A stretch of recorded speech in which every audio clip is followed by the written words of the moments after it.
देव कदम, गाव माझं तांदूळवाडी, माळशिरस तालुका. माझे भाऊ म्हणजे सगळी शेती बघतो ऍक्च्युली. ते भावाला टाइम नसल्यामुळे मी येतो. ठीक आहे ना, आज तुम्ही पुण्यात आहे, मी पुण्यात मी मुंबईत असतो. बर, तुम्ही प्रत्येक वेळेस आता भावाला वेळ नसती मग मुंबईहून येता. मुंबईवरून येतो म्हणून मी गडबड पट्टी घेऊन ऑफिसला परत जातो. मुंबईहून इथे येऊन पट्टी घेऊन परत जाता. आता तुमच्या पट्टी तर मोबाईलवर पाठ 5, 5:30, 6 पट्टी. मार्केट बघायसाठी मला मार्केट मी आज कदमांना टिपलं, कारण कदम हे फक्त येतात, पट्टी घेतात, निघून जातात, जास्त बोलत नाही आणि पटकन निघून जातात. मुंबईला तुम्ही सर्व्हिसला. हो सर्व्हिस.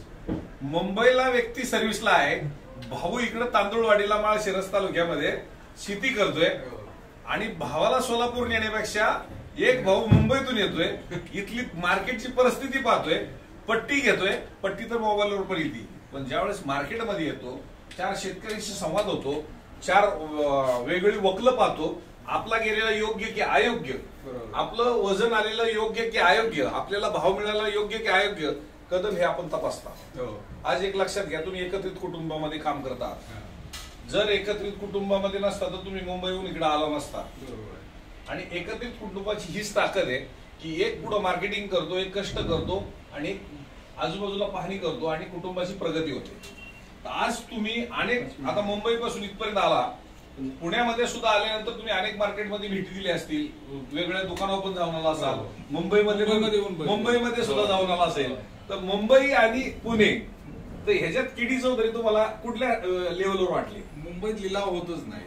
बर, मुंबईत काय डायरेक्ट ते स्वतःचा माल असल्यासारखं ते विकतेत आणि लास्टला शेवटी आपल्याला कळतं बाबा हातात आल्यानंतर काय गेलंय भाव, तोपर्यंत कळतच नाही तुम्हाला काय चाललंय. पण तुम्ही जर त्यांना डिमांड केली की ह्या रेट पर्यंत माल विकला तरच मी माल पाठवतो, तुम्हाला असे काय अनुभव आलेले आहेत की जागेवर माल असताना तुमची एवढी पट्टी लागेल अशा हिशोबाने गाडी बोलवली जाते आणि एकदा रुटीन लागली, तुम्हाला ती ढळण तयार झाली त्या साईडला की मग कमी लागली का जास्त लागली हे तुम्ही चेक करत नाही. पण पहिल्यांदा धाडसानं माझी एवढी लागत असेल तर मी येतो. आणि जर धाडसानं त्यावेळेस ते सांगतायत तर माल विकायच्या अगोदर कसे सांगतात हा बी प्रश्न पडतो. माल विकल्यानंतर तो कमी जावा का जास्त जावा हा त्याचा मालावरती अवलंबून असतो. पण आज तुम्ही मुंबईच्या बाबतीमध्ये हे अनुभव घेतला, पण पुण्यात आल्याच्या नंतर इतर ठिकाणामध्ये आपल्या दुकानामध्ये काय डिफरन्स वाटला की जेणेकरून तुम्हाला केडी चौधरीकडे जेवूशी वाटलं? इथं लिलाव होते, हा जे आहे ते सध्याचं काय मार्केट चालू आहे त्यानुसार लिलाव होते, म्हणजे जे आहे ते न्याय मिळून जातो. पुण्यामध्ये सगळीकडे लिलावच होता, पण पुण्यामध्ये इतर ठिकाणी आणि आमच्यामध्ये तुम्हाला काय फरक दिसला की केडी चौधरीकडे जेवावंच वाटतं, दुसरीकडे जाऊशी वाटत नाही? इथं माल सगळ्या क्वालिटीचा येतोय, भरपूर येतोय आणि व्यापारी पण भरपूर येते तिथे, त्याच्यामुळं इथे येणं योग्य वाटतं.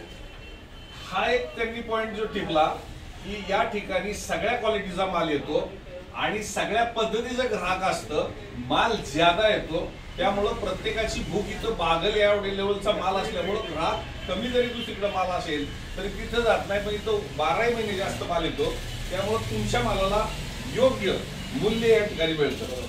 सकाळी 5 वाजता मार्केट जेव्हा स्टार्ट होतं, सायरन वाजतो, राष्ट्रगीत होतं, त्यानंतर 1 मिनिट सुद्धा कोणाला एंट्री लेट नसल्या कारणानं सगळे एका टाइमला येतात आणि तुमच्या मालाला योग्य रेट देतात अशी तुमची मानसिकता आहे.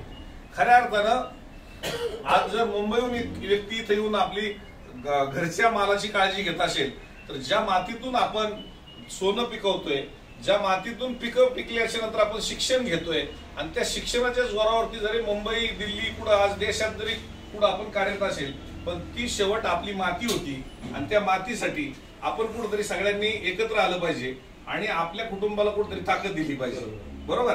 आणि त्या भावनेतनं कदम तुम्ही इथं आलात आणि बऱ्यापैकी आज तुम्हाला मी ह्यासाठी टिपलं की तुम्ही येताय आणि जाताय, म्हणून का येताय, का जाताय, काय टिपलं, काय नाही हे तर आम्हाला पाहणं गरजेचं होतं. आणि आज त्यांनी खूप अगदी मोलाचं मार्गदर्शन या ठिकाणी दिलं, त्याबद्दल खूप खूप धन्यवाद.